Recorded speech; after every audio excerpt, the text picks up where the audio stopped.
have one for each grade level, so it makes it so much nicer. But we have to use research-based materials. You don't want to just give anything out there. You want to make sure it's something that has been proven to help.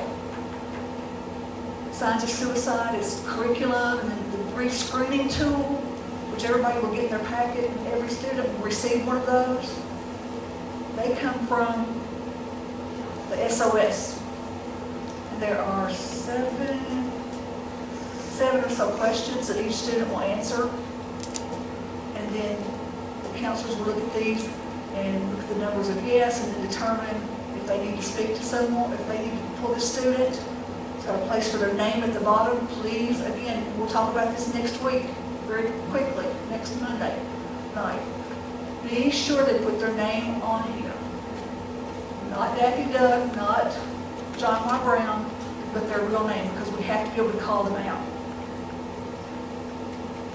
And also, I like it because it teaches them, like I said, that secrets sometimes have to be shared.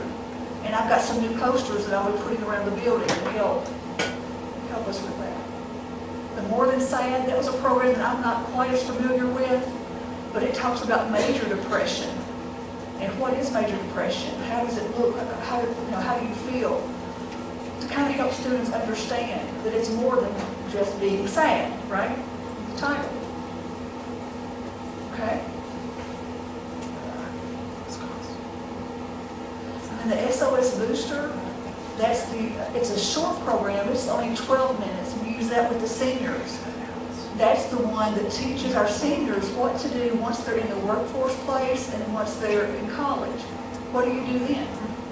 You don't have your teachers from high school to hold your hand anymore. Your parents may not even be around anymore. What do you do? Where do you find help?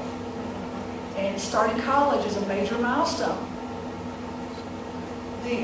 The lady that started a lot of the suicide prevention here in Kentucky, her name is Jan Ulrich. And you can look her up at the Department of Behavioral Development, I think is the word for it, in Kentucky. But her son was a student at Western Kentucky University. And he was a basketball player, big tall guy. He got injured, couldn't play basketball anymore, lost his scholarship. His girlfriend, he broke up. They've been together since high school. Another risk factor.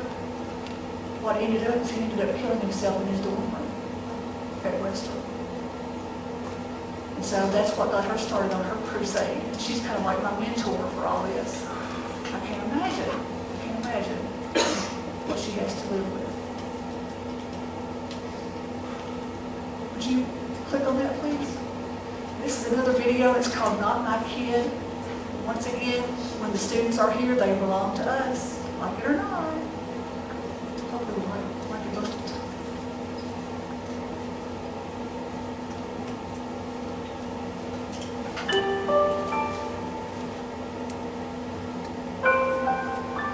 Stephanie was my middle child,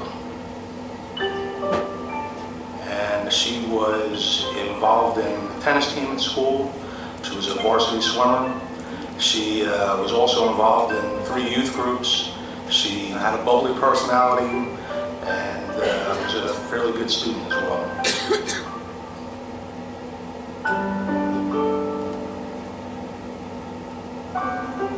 My wife Roshan, and I have 3 boys.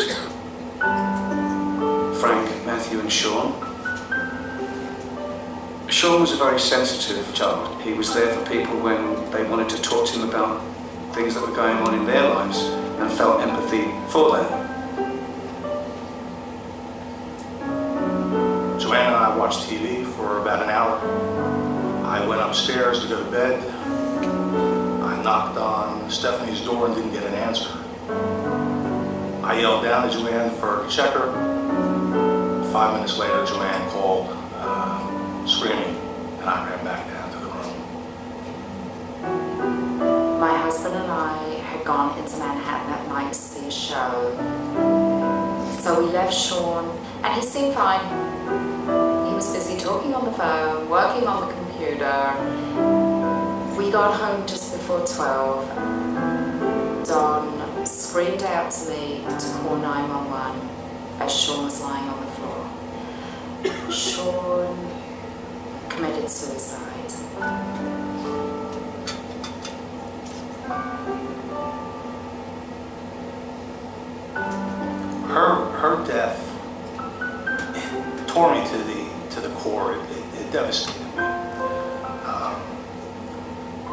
even 3+ years down the line. We know we're not the same, and we'll never be the same. I wish we could have that day back and talk to him, or those couple of days whenever there was that mood swing or that change, and really get down to the reason why this was happening. I'll never forget thinking that night after the police and emergency people left the house, thinking that my daughter had to be the only child in New Jersey that could have done this. We had no idea that teen suicide was a problem.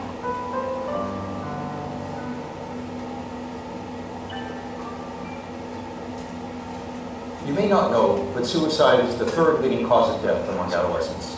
And the second leading cause of death among college-age youth. Kids generally are not in crisis. However, some small percentage of kids may be in this type of crisis. And the question is, what can you, as a parent, do?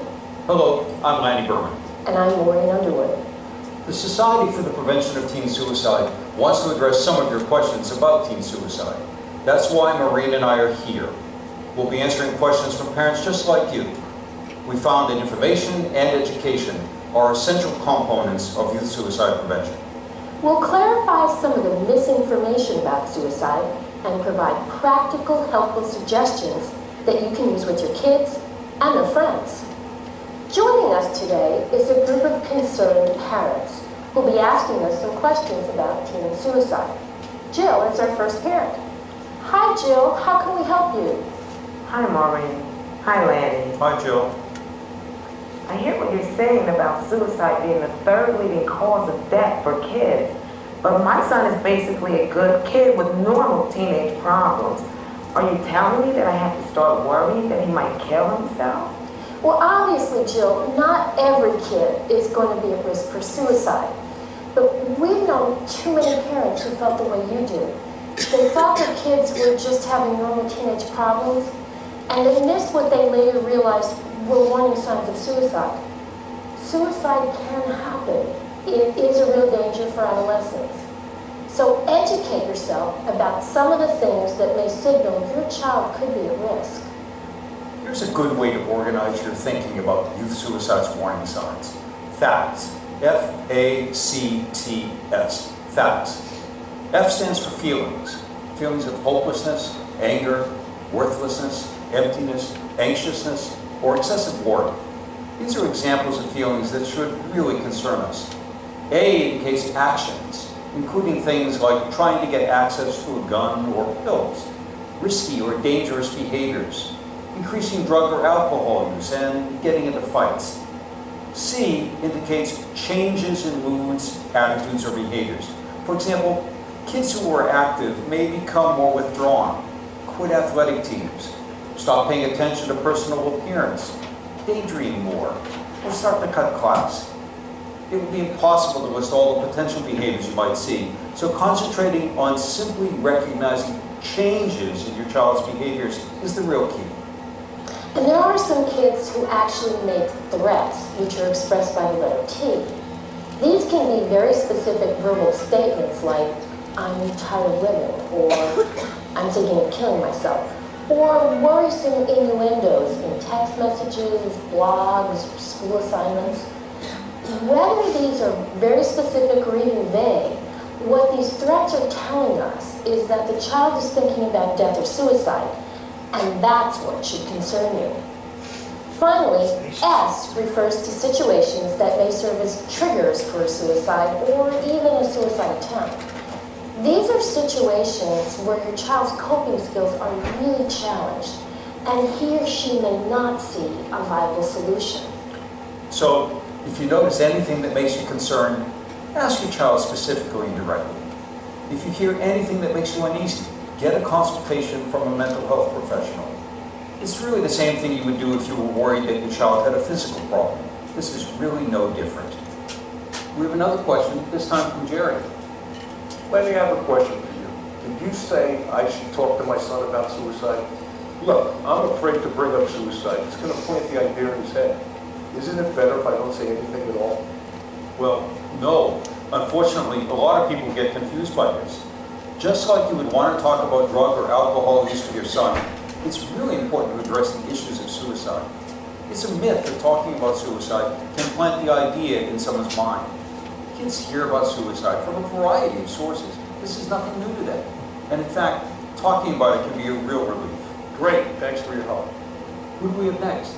Hi, Lanny and Maureen. I'm Juan. Hi, Juan. My question is for Maureen. Are suicidal thoughts a normal part of being a teenager? That's an interesting question, Juan. Many teens will acknowledge that they've had a suicidal thought at one time or another. Thinking that life isn't worth living, though, or that you'd rather be dead is disturbing, especially in adolescence. And if you get any hint that your child may be having these thoughts, it's essential that you ask about them. For many kids, thoughts about dying remain just that, simply thoughts. In a small percentage of kids, however, these thoughts may be accompanied by a plan. That's an extremely dangerous sign that requires immediate intervention. And again, that's why it's so important to ask your child about suicide if you have even the slightest reason for concern. I hope that answers your question, Juan. I believe Karen is next. Yes. Hi, Maureen. A classmate of my son recently did take his own life. Oh, Karen, I'm sorry to hear about that. Thank you. He and my son were on the same soccer team, and I'm worried about my son, but I don't know what to say or do. Well, I can understand the reason for your concern, Karen. What you're talking about is an example of what's called exposure. That's the risk that comes from being exposed to the death of a peer, or even the death of a role model. The first thing you should do is talk to your son about his classmate's death. Oh, that's tough. I wouldn't even know how to start. Well, try this. Open the door of conversation by telling him how you feel about his classmate's death, and then ask him how he feels. Don't be surprised if he tells you he doesn't know or he has no reaction at all. It can be hard for teens, even for us grown-ups, to find words to adequately capture the feelings of grief. Remind your son that there is always an alternative to suicide. Encourage him to talk to you if he gets worried about his own thoughts or feelings, or even if he's concerned about one of his friends. And find ways to revisit this conversation, because feelings about a friend's suicide really may take a while to settle. They just don't go away quickly. Great advice, Maureen. Who do we have next? Hey Lanny, George here. My daughter Samantha's school counselor suggested I take her to get some mental health counseling. Apparently she made some comment about life being too hard or complicated or something like that. I'm not even sure exactly what she said. Isn't the counselor overreacting? Usually, counselors give that kind of advice based on professional experience. This recommendation was most likely developed in response to concerns from Samantha's teachers or a conversation the counselor had with Samantha herself. The first thing I recommend you do is talk to the counselor to find out why she's concerned. Try not to be defensive. Remember, the school is obviously concerned that something you may not be aware of is going on with Samantha, and they think she needs some professional help. It's important for you to understand why the counselor is making this referral, because you'll need this information when you speak with a mental health professional. Most mental health agencies will have releases you can sign that give them permission to talk with the school directly. The school's input can be critical to make sure that Samantha gets the services she needs.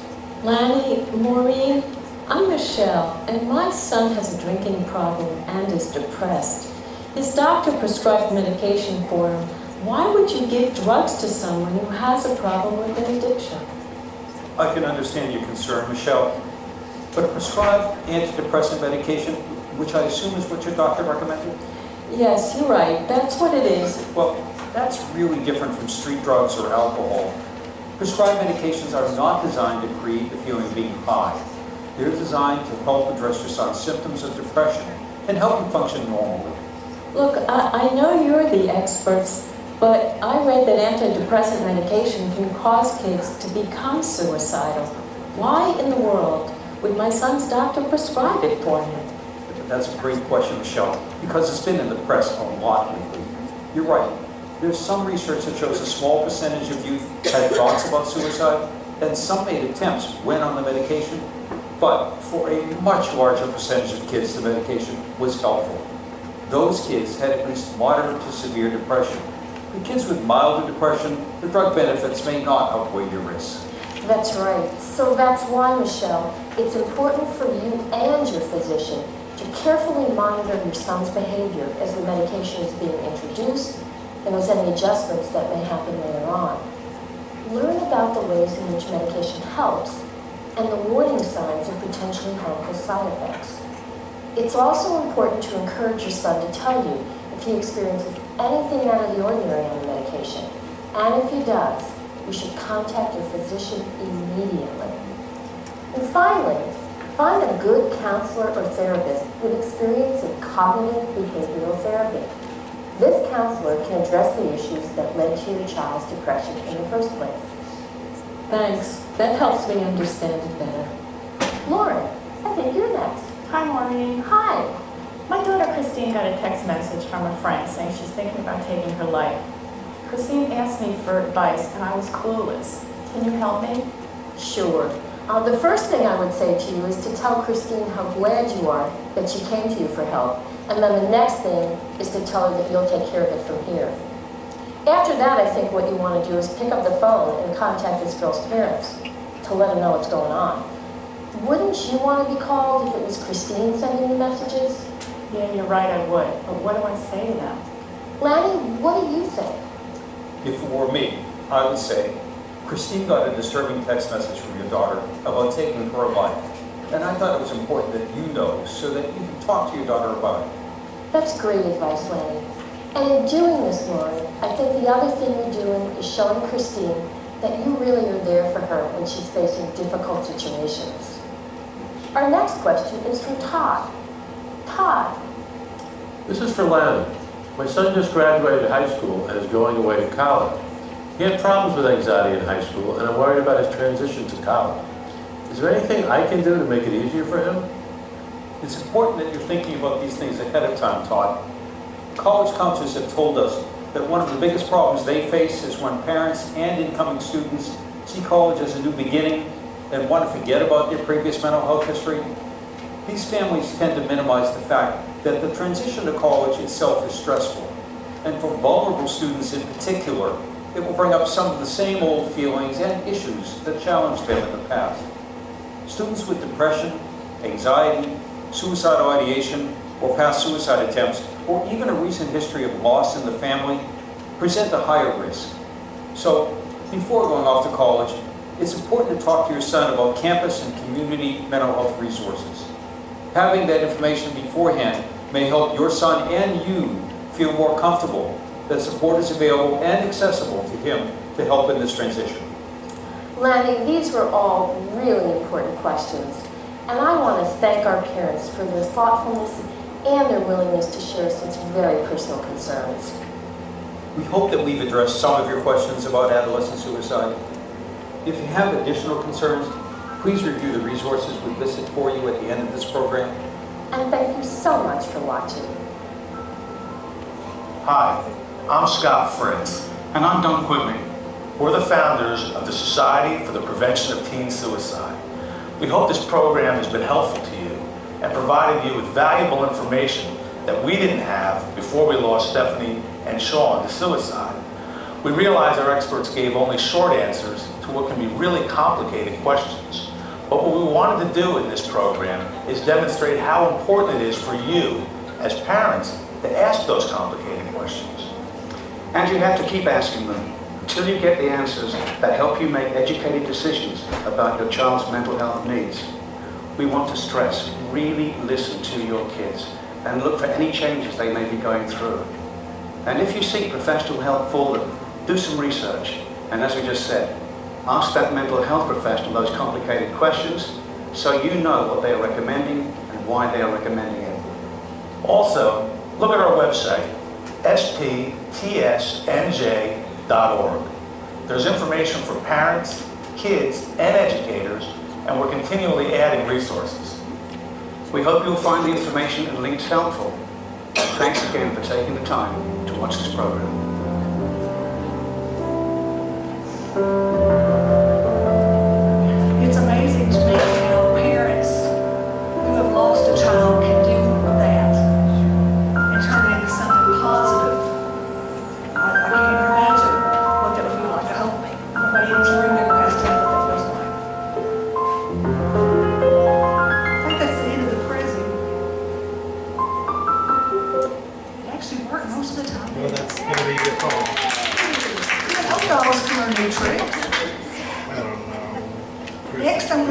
you about what we will be doing next, on the 30th, next Tuesday.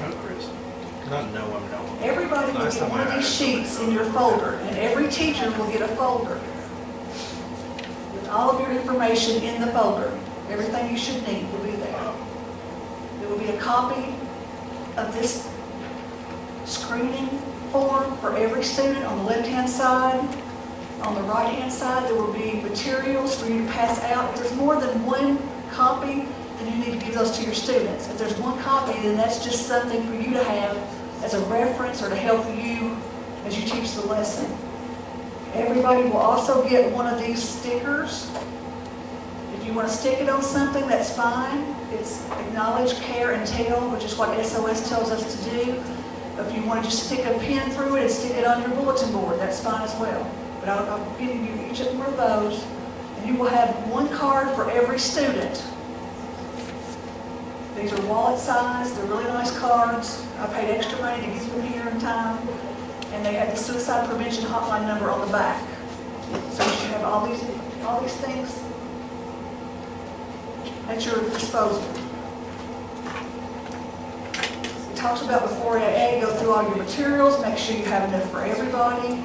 I got the numbers from the office, so if the numbers are off, it's not my fault.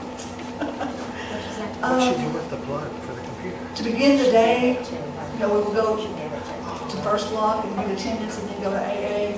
And then we'll be in AA, from what I understand, until we are finished with the program. And that means when everybody is done.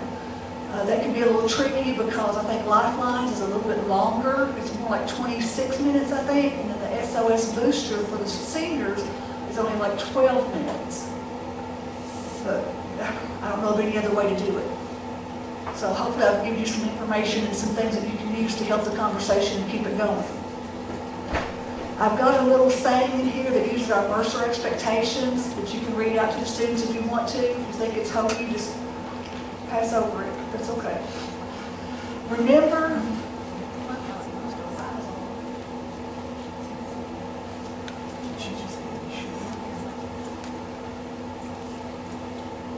every student will get a screening form. Make sure they fill it out at the bottom with their name on it.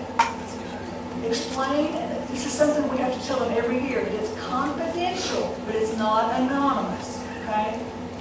Big difference, confidential, but not anonymous. We have to know whose form that is.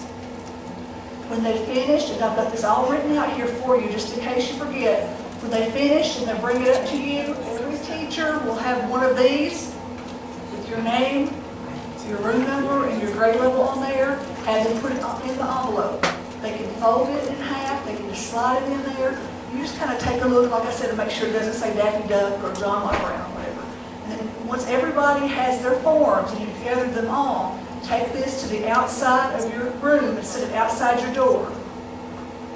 But remember, students cannot leave your room while this is going on. Okay?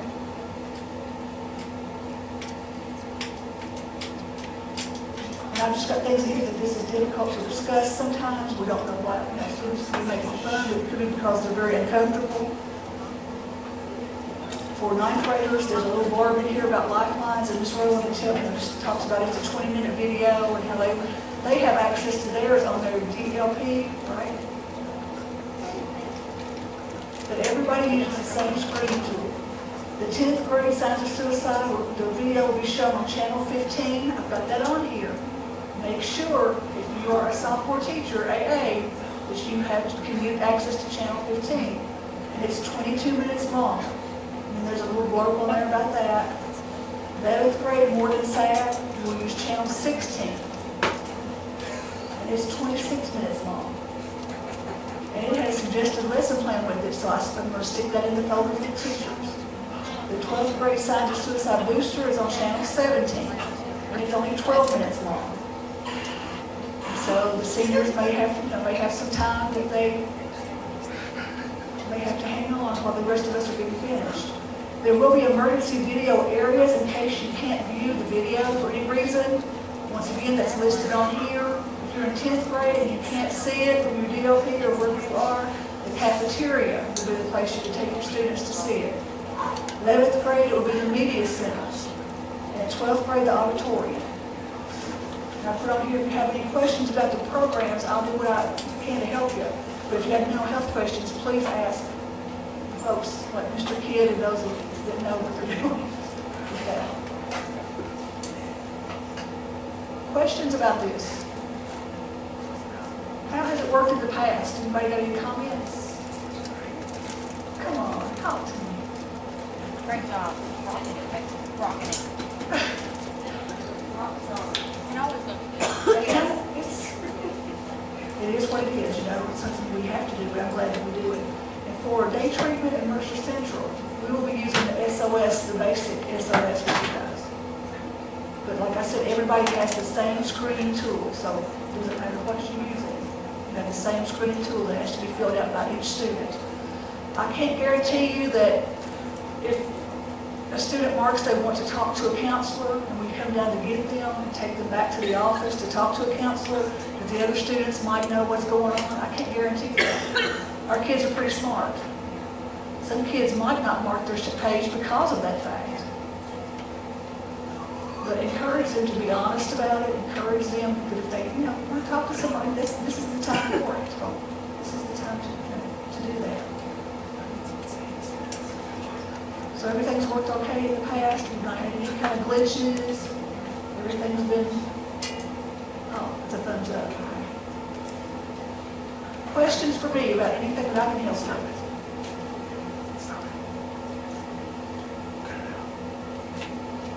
What time do we have? Oh, did you have a question, Scott? Please. We'll go to attendance, we'll go first period for attendance, then we will go to AA, we'll be in AA until all time, everybody's done. And then we will go, Mr. 15 decided we were going to go to third period. So we will be with third period after AA. Did everybody hear that? Third period after AA, when we're finished with the program. From that point on, regular schedule. And then regular schedule the rest of the day. Make sense?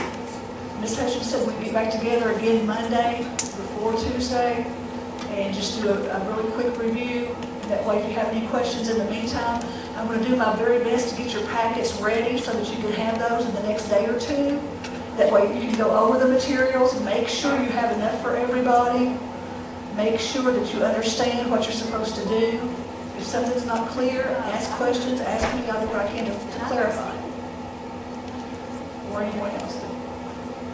Not just me. You stayed awake. I'm so proud of you.